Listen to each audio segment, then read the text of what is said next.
Bonjour, je suis Frédéric Surjus et je travaille à l'avant-vente chez Arrow ECS France. Bonjour, je suis Guillaume Londy et je travaille aussi à l'avant-vente chez Arrow ECS France avec Frédéric. Nous allons vous présenter la solution de virtualisation de poste de travail de Citrix, XenDesktop.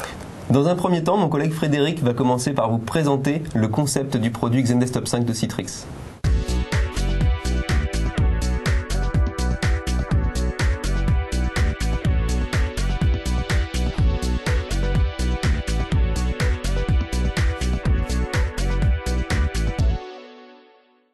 Bien, nous allons à présent rentrer un peu plus en détail dans les concepts qui sous-tendent les technologies Citrix XenDesktop et notamment comment, avec XenDesktop, on rompt avec l'approche traditionnelle du poste de travail.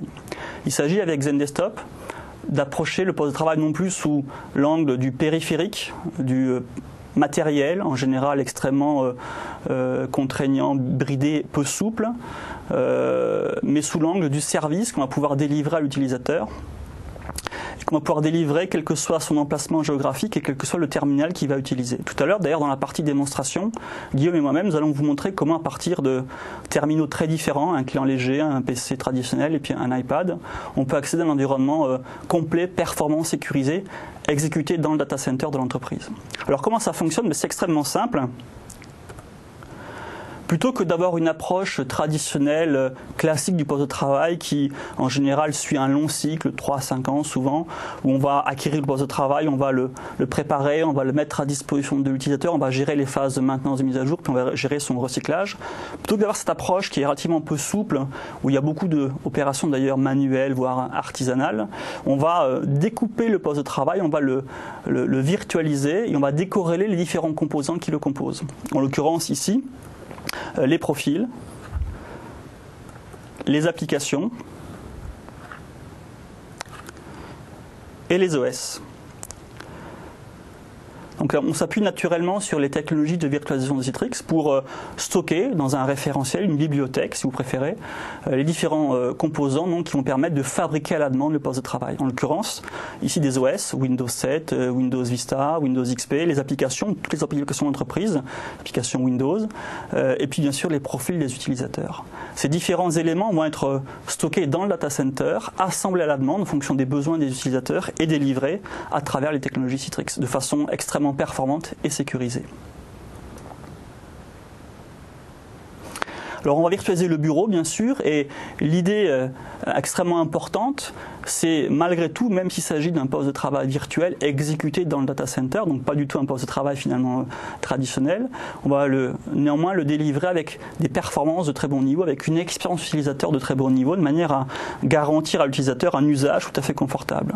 Ce bureau est centralisé, il est exécuté dans le data center à 100%, il va être délivré à travers les technologies de départ d'affichage de Citrix, HDX en l'occurrence, il va être fabriqué à la demande de manière à pouvoir au plus près répondre le plus rapidement possible et le plus efficacement possible aux différents besoins. Et il va être conçu donc à partir de ces différentes bibliothèques d'images de référence. Bien à présent, je vais laisser la place à Guillaume pour rentrer dans le vif du sujet avec la partie démonstration. Pour cette première partie de notre démonstration, nous allons nous placer dans le contexte d'une entreprise qui a fait le choix de la solution Citrix XenDesktop en association avec des terminaux de type client léger. On a un exemple devant nous, là c'est un boîtier Wise optimisé pour la solution Citrix. Ces terminaux sont intéressants par leur form factor très réduite parce qu'ils n'ont besoin d'aucune configuration, tout provient du réseau, parce qu'ils ont un temps de boot extrêmement rapide, ce qui est très confortable pour l'utilisateur, et puis parce qu'ils n'ont aucune partie mécanique, donc pour des milieux industriels difficiles, c'est extrêmement robuste. Donc je vais démarrer le terminal devant nous, vous allez voir qu'il va mettre moins de 10 secondes pour démarrer.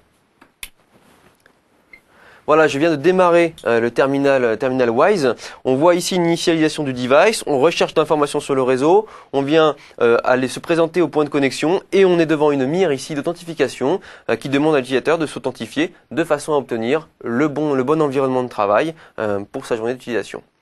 Donc maintenant, je vais m'authentifier et vous allez voir que le poste de travail est disponible tout de suite. Donc à partir de ce point, je vais m'authentifier sur la page de login avec mon mot de passe.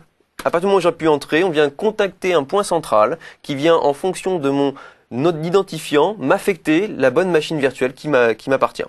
Et donc voilà, ici on se retrouve avec un environnement Windows 7 à partir en fait d'un terminal qui est équipé uniquement d'un firmware et qui ne contient en aucun cas d'OS. Donc on a bien une décorrélation ici de l'OS et du device physique.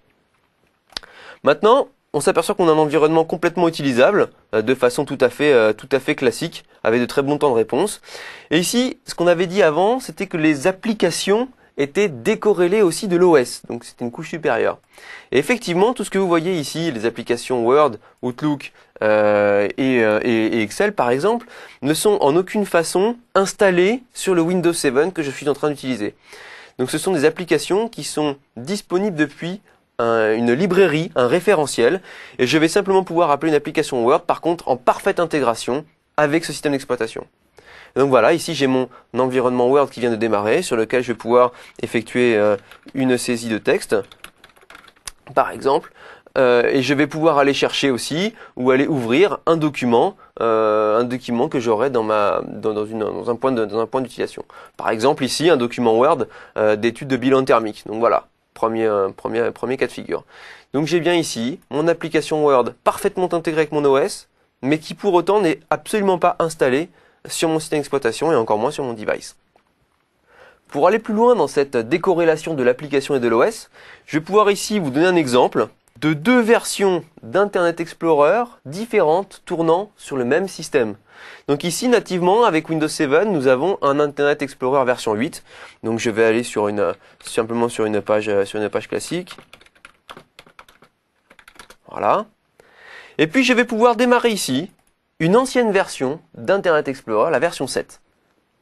Et donc sur le même système d'exploitation, je vais me retrouver ici avec deux navigateurs de versions différentes qui vont me permettre d'assurer une compatibilité sur d'anciens sites web qui seraient incompatibles avec une nouvelle version ou qui poseraient des problèmes de sécurité.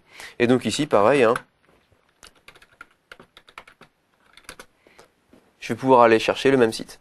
Donc je me retrouve bien avec mes deux pages web sur le même OS affichées avec deux versions du navigateur Internet Explorer différentes. Maintenant, l'idée, une fois qu'on a montré la décorrélation de l'application, c'est de se dire, ok, les applications fonctionnent avec des données. Dans bon nombre de cas, les données se trouvent au même endroit que la station de travail, dans le data center. Mais dans quelques cas de figure, il peut être intéressant pour l'utilisateur d'amener ses propres données, à savoir un document qu'il aurait créé à l'extérieur de l'entreprise. Pour ce cas de figure-là, eh bien, on va être tout à fait transparent pour l'utilisateur, c'est-à-dire que on va utiliser par exemple une simple clé USB sur laquelle on aura nos données, et on va être capable de les monter sur le terminal Wise directement dans la machine Windows 7 virtuelle de façon complètement transparente. Donc je vais fermer mes fenêtres ici, hop, voilà, et à partir du moment où je vais brancher ma clé USB dans le boîtier, vous allez voir que ce qui va se passer sur le Windows 7, c'est une détection complète du driver du périphérique. Donc ça, voilà, on a ici en bas, installation du pilote, et voilà, le périphérique qui est prêt à être utilisé. Donc c'est une véritable détection du périphérique que l'on a introduit dans le slot USB. Donc du coup, ça veut dire quoi? Ça veut dire qu'on va être compatible avec un bon nombre de périphériques USB. C'est une vraie prolongation du protocole et pas simplement voilà, un montage de périphériques de stockage de masse. Voilà la différence. Et donc ici, on a bien sur la station de travail Windows 7, voilà le répertoire, et on va revoir ici nos données, et on va simplement par un cliquer déplacé, on va aller pouvoir copier par exemple ici, voilà, le document sur le bureau directement du Station 7. Donc on part de données proches de l'utilisateur, connectées au device, que l'on vient copier sur l'environnement virtuel qui se trouve dans le data center. Bien, changeons de contexte maintenant. Plaçons-nous dans celui où je dois me rendre en clientèle chez un de mes clients et je n'ai pas de laptop, mais par contre, sur site, on me met à disposition un terminal de travail. Ce terminal, on va le simuler avec ce laptop. Donc c'est un laptop qui est équipé simplement d'un OS Windows 7 tout classiquement. Par contre, c'est pas du tout l'environnement de travail avec lequel j'ai l'habitude de travailler. J'ai pas mes informations, je n'ai pas mes applications. Donc je reprends ma clé USB, je touche pas à mon environnement terminal client léger, et je vais ici simplement, voilà, chez mon client, utiliser un navigateur internet très classique, pointer sur une URL qui va être ni plus ni moins que le logging point qu'on avait sur le Station Wise. Et ici, je vais m'authentifier avec le même compte que celui que j'ai utilisé précédemment. Donc, Citrix Test et son mot de passe associé. Voilà. En validant, je vais retrouver un ensemble d'applications, mais ça ne m'intéresse pas pour le moment, et surtout un bureau avec un PC Windows 7. Si je clique sur ce Windows 7, ici ce que je fais, je vais déconnecter la session qui se trouvait sur mon terminal, sur mon client léger, et je vais la récupérer directement sur l'environnement qui vient de m'être mis à disposition. Donc si on résume, j'ai un Windows 7 qui n'est pas le mien, par-dessus lequel je viens poser mon environnement virtuel avec lequel j'ai l'habitude de travailler. On voit ici, d'ailleurs, que je récupère l'ensemble de mes applications qui étaient ouvertes à l'intérieur. Donc je suis capable de reprendre mon travail à l'endroit où je l'ai laissé.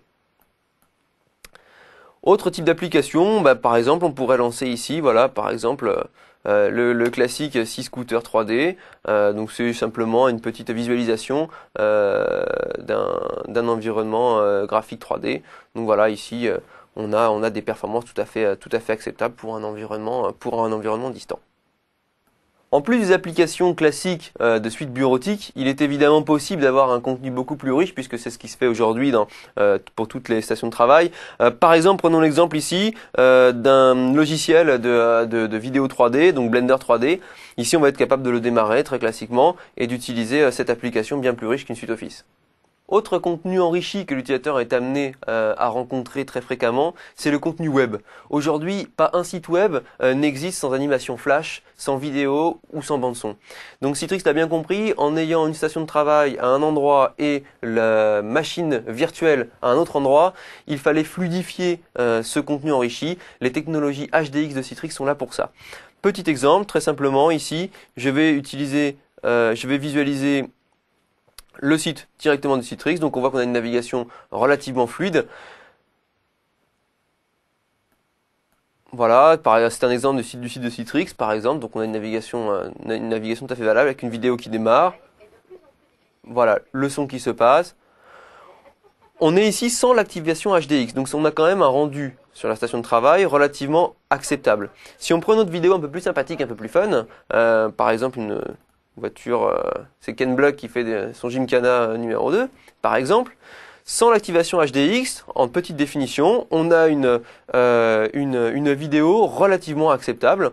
Mais par contre, on voit vite la limitation à partir du moment... Voilà, ici on a une petite désynchronisation du son, on a des petits sauts d'image. Donc on a ici les limitations de la vidéo, par exemple, en full screen. Sans optimisation, il est très difficile, voilà, on a une vidéo saccadée ici à l'écran. Sans optimisation, il est très difficile d'avoir une vidéo convenable et utilisable. Donc pour ça, si on vient mettre en place la technologie HDX de Citrix, vous allez voir que c'est le jour et la nuit et qu'on garde la logique de la transparence pour l'utilisateur. Ici, je vais fermer ma page web. Dans ma barre d'outils que je détaillerai tout à l'heure, je vais venir activer la fonctionnalité HDX. Je mets une invite pour qu'on voit bien que c'est activé au moment où je vais lancer la page web. Je démarre la même vidéo. J'ai un pop-up qui me dit « Est-ce que vous voulez activer la fonctionnalité d'optimisation de Citrix HDX ?» Je dis oui. Et à ce moment-là, sur ma page web, je vais avoir ma vidéo que je vais pouvoir mettre en full screen avec une qualité irréprochable. Et voilà, ici on est capable de faire du full screen et vous avez une fluidité irréprochable. Encore une fois, ici, on a bien... une vidéo qui se joue dans le data center, alors que moi, utilisateur, je me trouve à distance chez mon client avec le laptop qu'on m'a prêté, qui n'est même pas le mien. Autre activité que l'utilisateur pratique souvent avec son ordinateur, c'est l'impression. Donc là, je vais fermer ma page web de démonstration. L'impression, c'est quelque chose de crucial pour l'utilisateur parce qu'il va imprimer moult documents, que ce soit professionnel ou personnel. Et donc, l'intérêt ici, c'est que dans la station de travail virtuelle qui se trouve dans le data center, je puisse imprimer sur l'imprimante qui se trouve à proximité. Donc l'imprimante, ce sera une imprimante qui sera connectée à mon device ici que l'on m'aura prêté chez mon client. Donc pour cela, j'ai simplement à effectuer classiquement une tâche d'impression et ici je vais voir monter un ensemble d'imprimantes qui sont des imprimantes déclarées sur la station de travail. Et donc en toute transparence, je vais envoyer mon impression et depuis la station virtuelle sur mon imprimante qui se trouve à proximité. C'est aussi simple que ça pour les impressions. Alors bien sûr, tout cet ensemble est paramétrable par les administrateurs. Tout ce que je vous ai montré là, c'est paramétrable au niveau administration. Mais dans la fonctionnalité, c'est en toute transparence pour l'utilisateur. Autre chose aussi, on a parlé un petit peu, je vous l'ai montré très succinctement, c'est cette petite toolbar qui se trouve en haut. Donc on a grosso modo quelques options, c'est pour réduire la fenêtre. Bah oui, puisqu'on travaille sur un environnement virtuel superposé à celui existant de la machine physique. Donc ici, bah, on va pouvoir très classiquement redimensionner la fenêtre. Notez d'ailleurs que le changement de définition est dynamique. Ici, quand je mets en plein écran ou quand je réduis ma fenêtre, le changement de définition est complètement dynamique. Autre chose, je vais pouvoir ici gérer l'ensemble des périphériques USB qui se trouvent connectés à ma station de travail, que je vais vouloir voir apparaître dans ma station virtuelle du data center. Donc ici, on voit un ensemble de périphériques propres au portable Lenovo.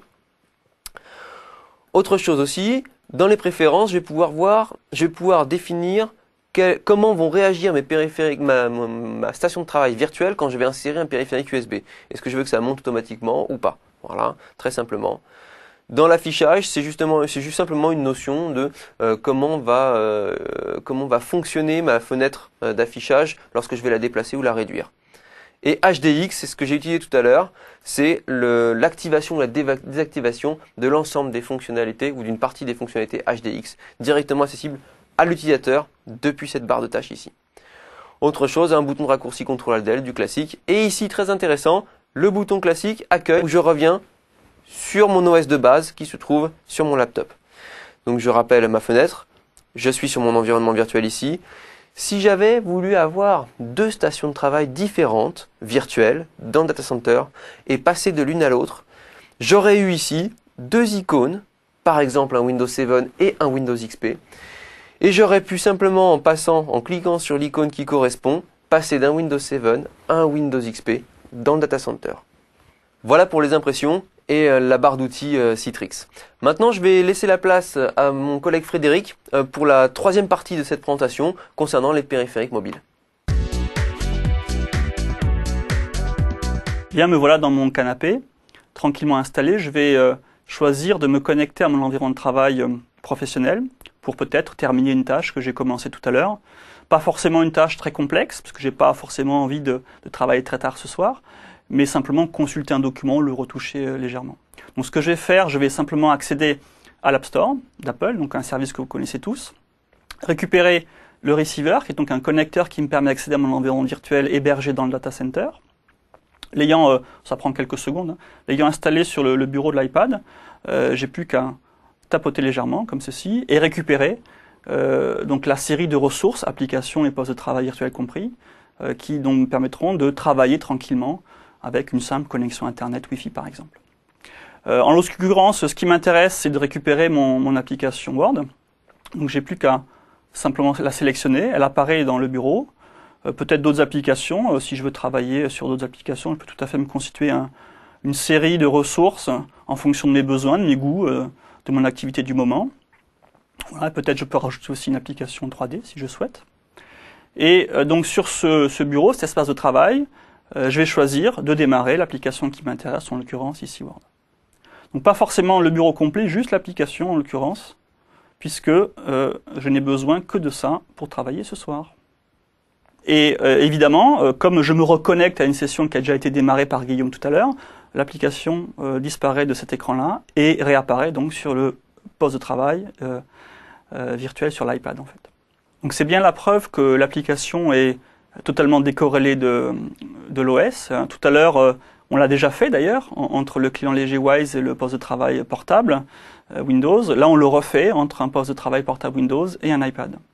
Alors pour autant, même si j'ai démarré une petite application très simple, pour une tâche peut-être très courte, je peux néanmoins, si je le souhaite, accéder à l'environnement Windows 7 complet, comme tout à l'heure, avec mon iPad, et mener à bien donc des tâches plus riches, plus complexes, avec par exemple besoin d'interagir avec le bureau Windows 7. Donc pour ce faire, c'est extrêmement simple. Je vais sur mon iPad, choisir d'enrichir ici les ressources disponibles avec une ressource de plus, en l'occurrence mon poste de travail Windows 7, la démarrer.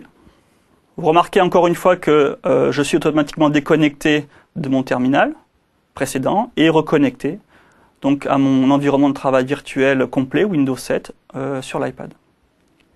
Alors bien sûr, je retrouve le bureau Windows 7, je retrouve les applications auxquelles j'ai normalement accès, et puis si je veux démarrer ma session de travail ou continuer ma session de travail avec mon document, je vais démarrer Word et retrouver donc ce document à la lettre tapée, exactement comme tout à l'heure. Nous venons de voir précédemment avec les 3 petites démonstrations les différents cas d'usage de la solution Citrix ZenDesktop, donc à travers les différents devices. On a vu que c'était transparent pour l'utilisateur et facile d'utilisation. Maintenant, ce qu'il faut voir, c'est le côté administration. On va se mettre dans un cas de figure classique. Qu'est-ce qui se passe si j'ai 3 nouveaux collaborateurs qui doivent arriver dans mon entreprise lundi et je dois leur préparer leur environnement virtuel? Eh bien, classiquement, sans la solution Citrix ZenDesktop, on aurait été obligé, en fait, de masteriser les PC, de leur fournir un nouveau PC à chacun. Là, on va s'en affranchir avec la console d'administration. On va être capable de délivrer très facilement les nouveaux environnements virtuels à nos nouveaux collaborateurs qui arrivent lundi dans l'entreprise. Merci Guillaume de me donner encore un petit peu de travail, cette soirée fort chargée. Mais c'est pas très grave parce que, en fait, grâce aux solutions Citrix ZenDesktop, je peux délivrer 3, 30 ou d'ailleurs 300 ou 3000 même postes de travail en quelques clics de souris, en réutilisant tout simplement le travail que j'ai déjà fait, donc en me basant en fait sur les images de référence que j'ai déjà préalablement créées, sur les OS ou les applications. Donc ça va être extrêmement simple pour moi. Même si j'ai pas trop envie de travailler ce soir, de répondre à ta demande et te délivrer 3 nouveaux postes, par exemple, pour lundi matin 9h. Donc je vais vous montrer comment je vais faire.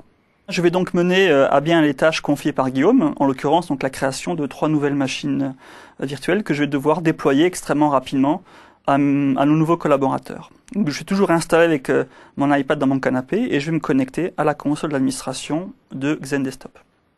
Donc c'est une console qui permet de mener à bien toutes les tâches dont on peut avoir besoin, en l'occurrence création des machines et assignation des machines aux utilisateurs. Là, vous avez une vue générale de la plateforme, hyperviseur compris, en l'occurrence ici, l'hyperviseur, c'est XenServer, l'hyperviseur de Citrix. Donc je vais simplement ajouter à un pool de machines existantes des nouvelles machines pour satisfaire donc ces nouveaux collaborateurs.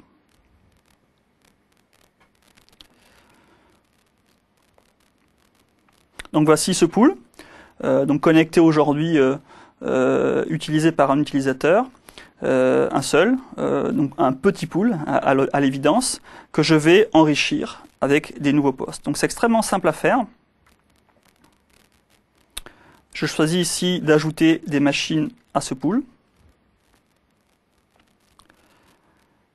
Voilà, donc là en l'occurrence, je vais en ajouter 3, et là je me sers du clavier de l'iPad. Voilà. Donc ce sont des machines que je vais intégrer dans mon Active Directory. Donc là je choisis mon OU, je choisis comment je vais nommer également ces machines. C'est des machines donc qui vont être dans le catalogue que j'ai créé précédemment. 3, et je clique sur terminer. À ce moment-là, les VM vont se créer au niveau de l'hyperviseur. Les OS vont être provisionnés à partir de l'image de référence qui a été donc stockée dans le data center. Et je vais pouvoir, juste après, assigner ces postes aux utilisateurs. Voilà. Donc l'étape de création de postes est démarrée, ça va prendre quelques secondes. Et après, je pourrai immédiatement utiliser donc ces machines pour les délivrer instantanément, quel que soit l'utilisateur, quel que soit surtout le périphérique, et quel que soit le lieu d'usage, comme vous l'avez vu tout à l'heure. Bien, les nouvelles machines étant créées, je vais les assigner à mes nouveaux collaborateurs, comme ceci.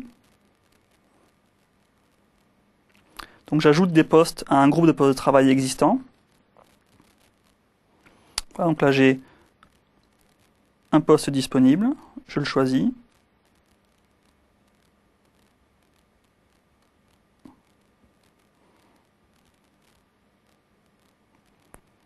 Et c'est terminé. Donc cette tâche que j'ai menée à bien pour 3 collaborateurs, j'aurais pu la faire pour 30, pour 300, pour 3000, c'était exactement d'ailleurs la même chose. Pas plus de clics, pas plus d'opérations complexes à mettre en œuvre. Simplement, je réutilise donc les images de référence déjà créées et je m'appuie bien sûr sur les technologies Citrix ZenDesktop. Bien, donc Frédéric, avec la manipulation que tu viens de nous montrer là, moi je suis capable lundi de recevoir nos 3 nouveaux collaborateurs, de leur donner un terminal Wise, un numéro de bureau, et ils sont capables de travailler sur le nouvel environnement virtuel avec un moindre effort. Exactement, vous avez vu comment il est extrêmement simple de délivrer un poste complet, riche, performant, sécurisé, à n'importe quel collaborateur où qu'il soit, et quel que soit le type de périphérique qu'il utilise. Voilà, donc nous avons fait le tour de la présentation aujourd'hui avec les différents terminaux, le glissement de la machine sur les différents devices, la simplicité d'administration. Écoutez, merci de nous avoir suivis pendant cette petite démonstration. Merci C'était avec à vous. plaisir. À bientôt. À bientôt.